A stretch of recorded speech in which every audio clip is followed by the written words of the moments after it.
Boas pessoal, Pedro Amorim Pereira, canal Mestre Bonsai. Estamos aqui para uma aula de aramação estrutural. Aramação estrutural é a aramação no tronco e nos ramos primários. Estes aqui são os secundários e estes aqui terciários. Portanto, vamos lidar para já com a estrutura principal da árvore.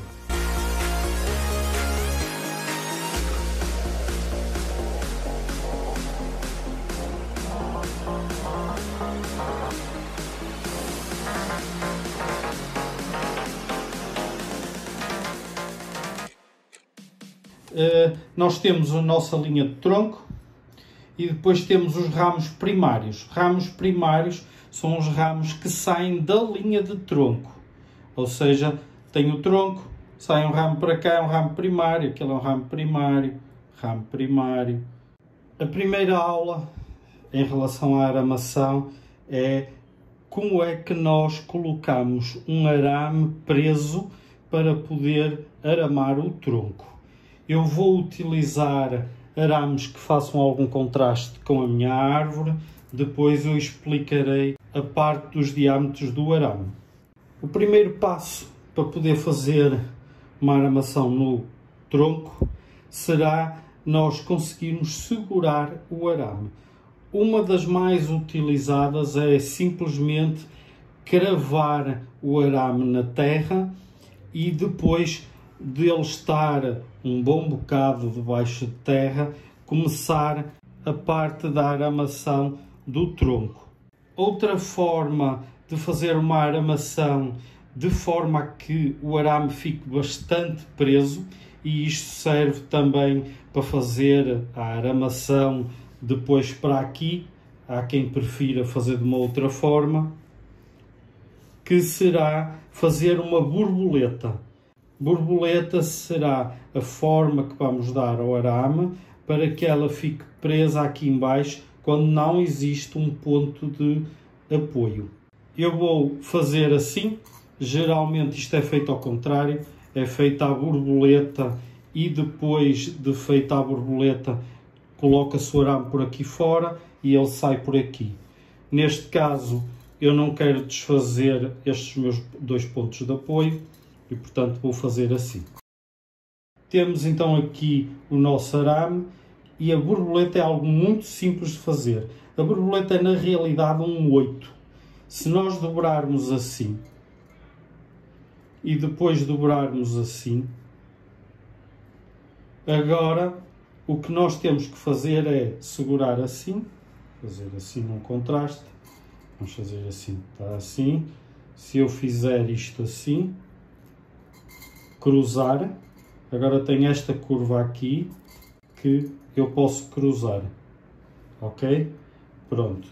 E agora é só dar uma volta com o arame e deixar ficar assim. Isto é o que eles chamam uma borboleta. Geralmente faz-se com alicate. Agora, ao puxarmos o arame, a borboleta fica aqui perfeitamente segura na parte do furo, ou seja, ela não foge, mesmo que a gente puxe o arame com força. Temos então segura na terra, digamos que seria, neste caso sai por aqui, mas no caso de uma aramação real ela sairia junto aqui ao tronco, à linha de tronco, e começamos por fazer a volta no tronco.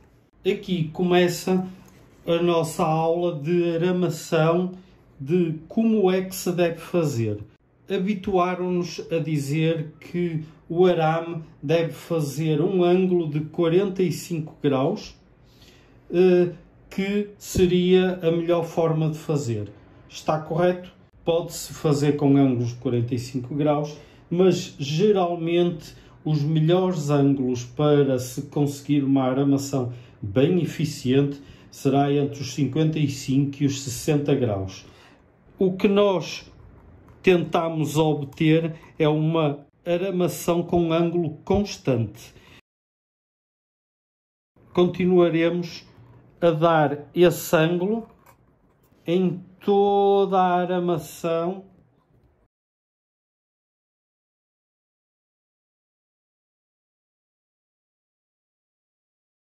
Eu aqui fiz propositadamente algo para mostrar um erro, que é, nós devemos ter um espaçamento igual e em ângulos muito parecidos. O que é que acontece?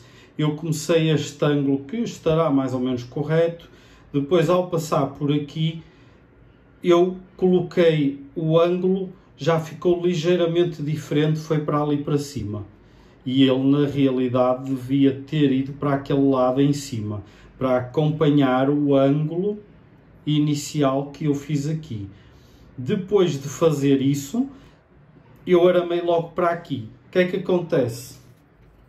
O espaçamento daqui para aqui está maior do que este para aqui.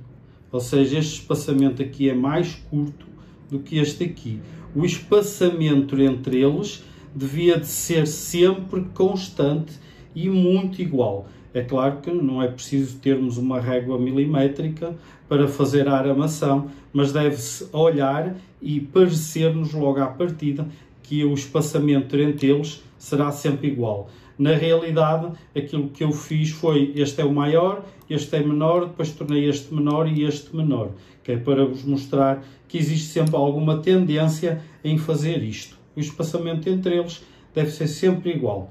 Vou retirar e vamos aramar outra vez. E agora, vamos então aramar e aperta aqui. Vou colocar no mesmo sentido que este e agora puxo para cá e se repararem, o meu ângulo daqui a aqui é muito parecido com este. E se repararem, o espaçamento daqui para aqui será muito parecido. E agora faremos com que este espaço seja muito parecido com o outro. Portanto, vamos para ali.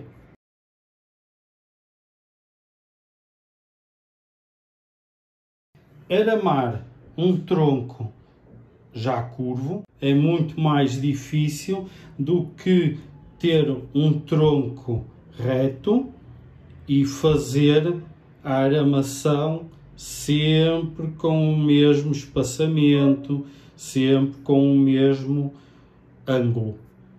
É muito fácil nós fazermos assim, quando o tronco é curvo, passa a ser bastante mais difícil.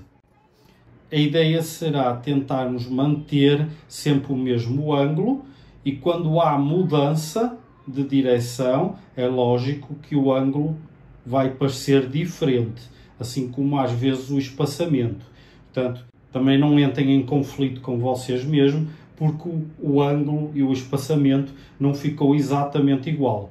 Se forem para uma exposição, se forem para um concurso e tiver mesmo que estar aramada a árvore, aí nesses casos realmente têm que tentar esforçar-se ao máximo para que essa aramação seja o mais perfeita possível, porque essa aramação vai ter nota por parte dos jurados, uma vez que ela é apresentada na árvore. Agora vamos a algo que aqueles que são mais entendidos devem estar a perguntar-se. Então, e o diâmetro do arame? O correto, quando estamos a aramar uma árvore, é que o arame tenha 1/3 do tamanho do ramo que estamos a aramar ou do tronco que estejamos a aramar. É claro que se nós estamos a aramar uma planta deste estilo e formos usar um arame com 1/3 da espessura do tronco, vamos ter algumas dificuldades, vamos ter alguns problemas em relação à espécie, em relação à planta, mas é perfeitamente possível aramar e fazer a curvatura do tronco com o arame. Contudo, um dia depois eu mostrarei como fazer estas curvaturas de uma outra forma. Para já, ficam a saber que é correto podermos utilizar um arame para fazer esta curvatura assim. Poderão estar a perguntar-se então, mas e eu poderei utilizar um arame mais fino para fazer a mesma aramação? Sim, podem fazer a aramação com um arame mais fino e, se necessário, podem duplicar a quantidade de arame que é aplicada. O máximo que podem aplicar são 3 vezes. Só podem aplicar 3 arames juntos, em qualquer posição, para fazer essa aramação. Como é que se faz uma aramação de uma forma correta? Após o tronco, e a aramação deve ser feita para cima, nós pegamos no nosso arame e agora vamos ter que aramar a planta na nossa direção. A ideia é que o ramo que vocês estão a aramar está virado para vocês. Eu estou nesta posição, se eu fosse vocês, o ramo teria que estar nesta posição para ser aramado por vocês. Portanto, eu vou pôr assim para me facilitar o trabalho e vocês conseguirem ver em contraste com a mesa, e vou aramar este ramo aqui. Algumas espécies são mais difíceis de dobrar a ramificação ou dobrar o tronco. Isto tem a ver com a densidade da madeira. A fibra da madeira é mais densa, então é mais difícil dobrar. Para isso, às vezes precisamos de utilizar um arame com uma espessura diferente, ou então até duplicar a quantidade de arames para conseguirmos dobrar a mesma madeira. A razão de ser é a mais lógica, é que um arame mais grosso consegue suportar a posição daquele ramo muito mais facilmente do que um ramo mais fino. Em termos de demonstração, eu vou usar este acobreado. O branco passa muito despercebido aqui na árvore. Outra influência na espessura do arame será que quanto mais longo for este ramo que vamos aramar, mais grosso deve ser o arame que vamos utilizar. Isto porque o arame vai ter que fazer de alavanca, vai ter que conseguir aguentar toda aquela força que aquele ramo vai estar a tentar contrariar. Como é que eu vou então aramar o ramo? Quando eu estiver a ensinar a aramagem de ramos secundários, eu vou ensinar uma forma de ancoragem, que é utilizar o mesmo arame para aramar 2 ramos. Neste caso, eu só quero mostrar como se arama um ramo e, portanto, eu para já vou apenas ensinar uma ancoragem simples. Para fazer uma ancoragem simples, aquilo que eu quero é prender uma das pontas do arame ali em algum ponto, para que quando eu estiver a colocar o arame, ele não deslize. Então, tenho 2 formas de o fazer.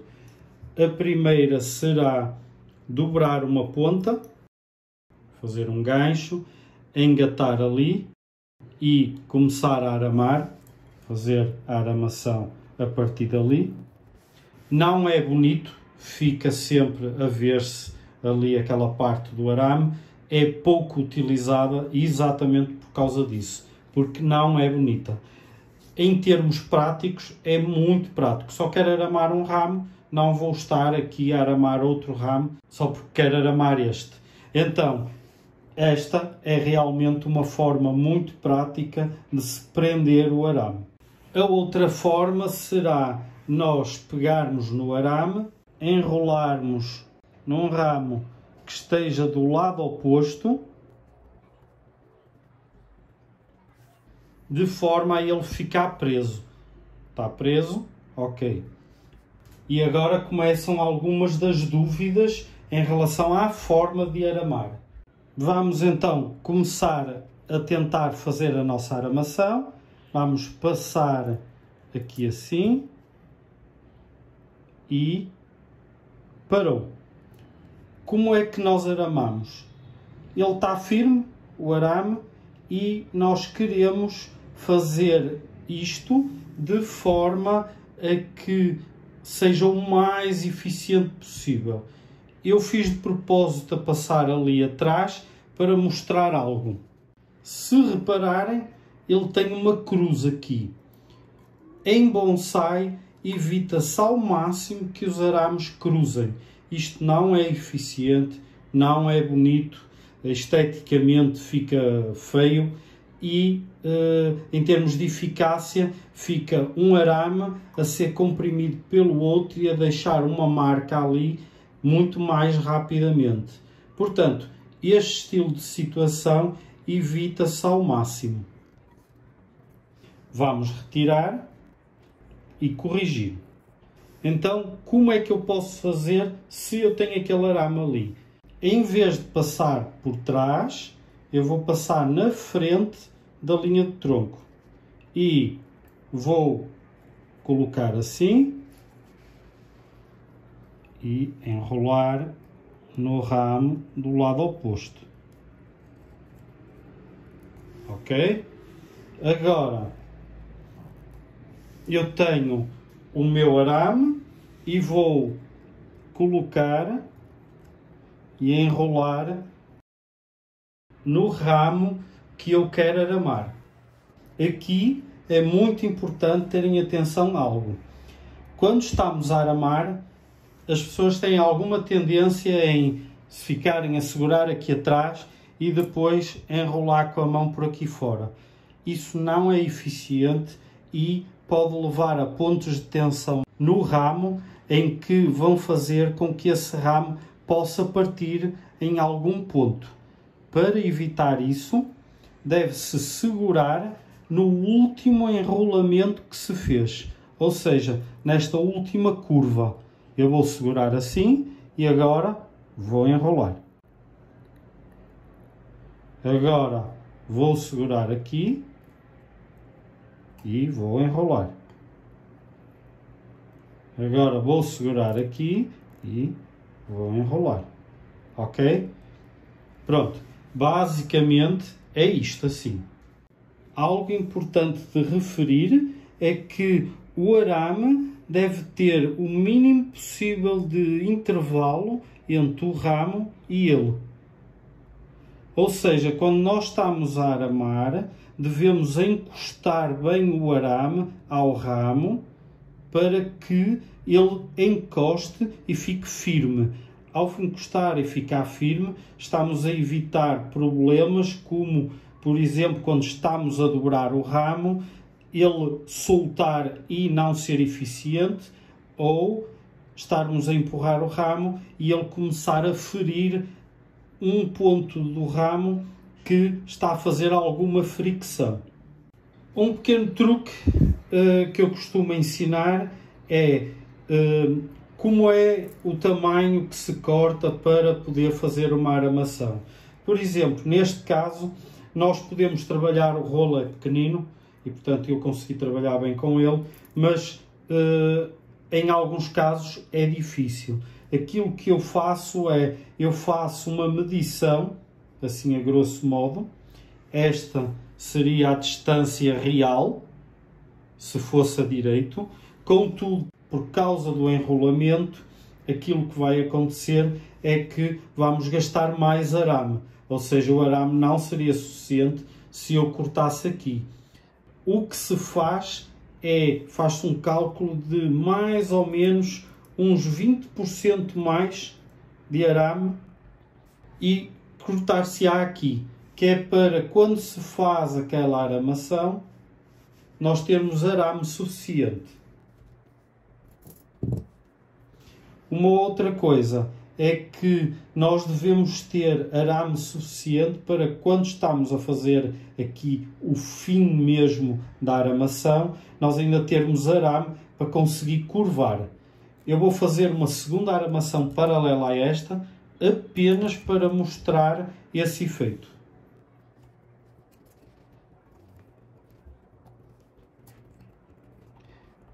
Quando se faz uma aramação paralela, o arame deve ficar encostado ao anterior. Depois deve acompanhar todas as curvaturas do arame anterior, sem nunca cruzar por cima. Deve acompanhar sempre paralelamente. Como veem, a ponta que sobrou foram cerca de 20% em relação ao tamanho anterior e agora esta parte que não necessito, irei cortá-la. Uma boa forma de nós conseguirmos uma aramação uniforme em termos de espaçamento é nós fazermos por etapas, evitarmos correr ou fazer apressadamente enquanto não estamos habituados a fazer essas aramações. Para fazer uma aramação por etapas, comece por firmar o arame e depois suba, sempre no ângulo, e faça devagar. E venha para baixo e tente manter a direção quando estamos a passar para ali. Como vêem, esta direção aqui assim já está no ângulo que eu quero manter. E passa por aqui e sempre no ângulo que eu quero manter. Quando passa para cá, é o mesmo ângulo do lado oposto. Ok? Esta foi apenas uma aramação para vocês verem. Como podem ver, 3 arames. Ok? Não tenho mais do que 3 arames. Esta é a quantidade máxima de arames que um ramo irá suportar de forma estética. Depois de aramar, existem algumas hipóteses, que é, nós podemos querer pôr o ramo para baixo ou o ramo para cima. Geralmente, quando se põe o ramo para baixo, nós devemos dobrá-lo, ele fica para baixo e depois a ponta deve ficar para cima. Ou seja, ele faz uma curva assim e depois faz uma curva para cima. Isto tem a ver com o facto de que o ramo mais antigo foi curvando com o peso da idade, com o peso do clima, por exemplo, das neves que foram carregando, com o peso das folhas, das águas, que vão forçando o ramo a ficar cada vez mais baixo, e a pontinha fica levantada porque são ramos jovens. Esses ramos jovens têm um vigor diferente, então eles tendem a levantar. Isso torna a planta esteticamente mais interessante, mas também mais correta visualmente. E nós instintivamente sabemos identificar isso nas plantas. Torna-se também eficiente em termos da luz recebida, pois a parte do ramo mais antiga geralmente não tem folhas, mas esta parte tem, e o seu ângulo em relação à luz que recebe será melhor para a fotossíntese e para a saúde da planta.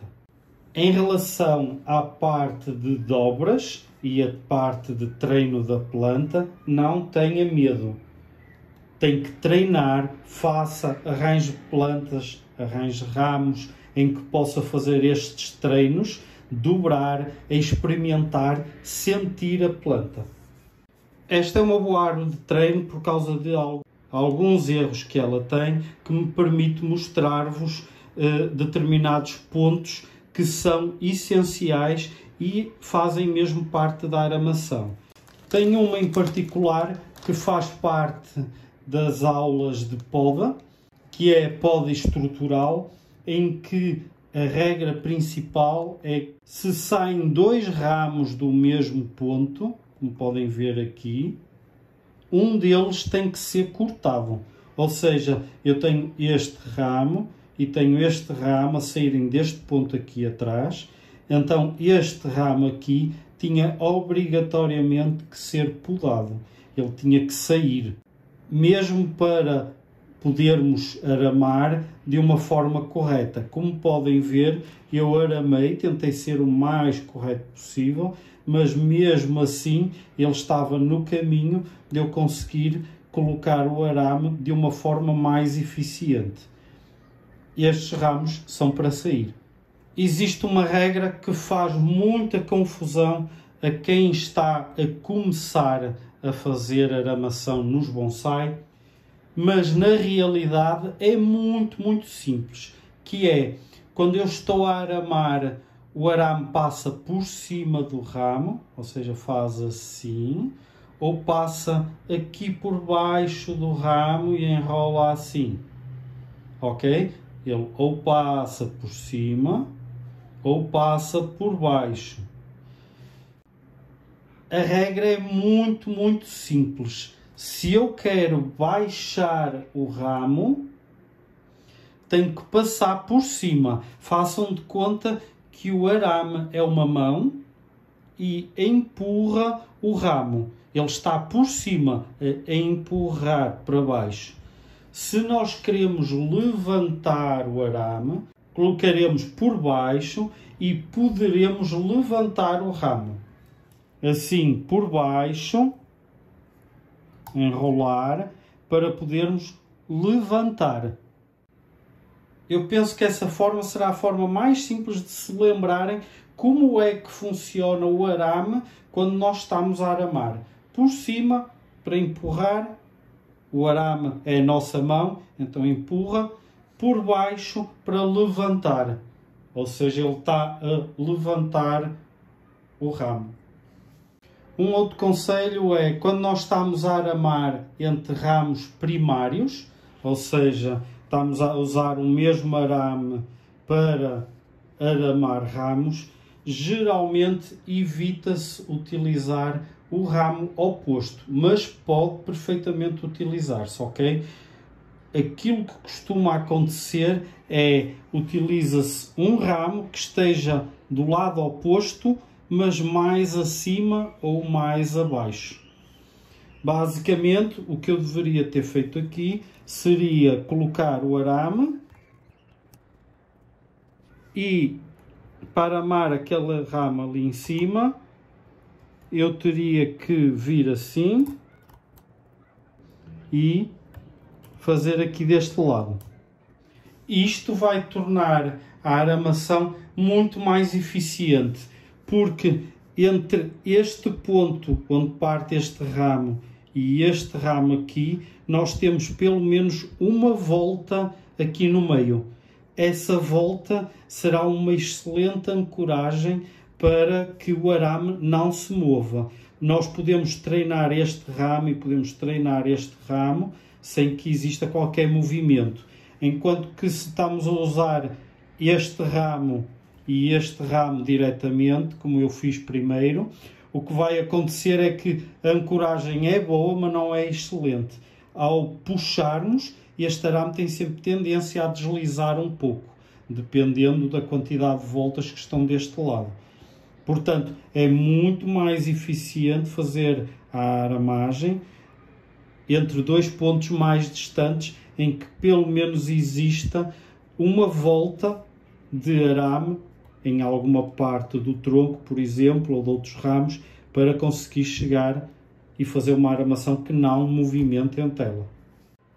E pronto, pessoal, esta foi a primeira aula de aramação mesmo, a parte da aplicação de arame no tronco e nos ramos.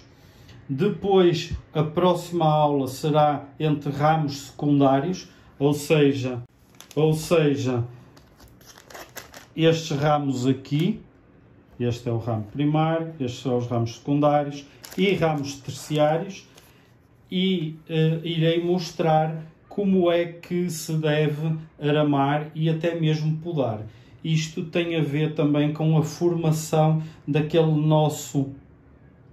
nossa nuvem, daquela nossa almofada que fica no bonsai, na ponta, e que tanto nos agrada.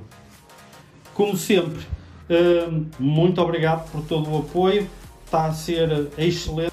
Muito obrigado novamente e lembrem-se de respirar com o mesmo ritmo do bonsai.